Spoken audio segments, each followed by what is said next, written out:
Hi, my name is Itaquid, and I don't know what I'm doing, but I know a little bit about cooking. So today I'm going to share a recipe with you called Pickle Chicken. First, you'll need a pressure cooker. Add the ring, and then add the chicken. You'll need to get a jar of pickles and empty your jar of pickles. Then we get our seasoning, onion powder, thyme, marjoram, ginger, and salt.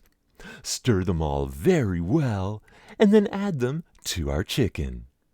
Next, we put the pickle juice into the pot. Ooh, that looks good. Put the lid on your pot and put it to high pressure. Push your chicken button and then push start. That'll take some time and then it's done. Looks good. Let's measure that pickle juice and then put it back in the pot. Then we measure the rice and we add that to the pot. Stir it all around very well and put the lid on. Make sure it's tight when we push rice and start.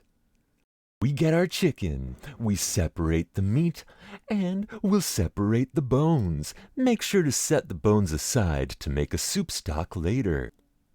Dice the chicken and then when the rice is finished, we want to add our chicken to the rice. Stir it well. Make sure it's mixed, and then you've got a perfect pickled chicken rice.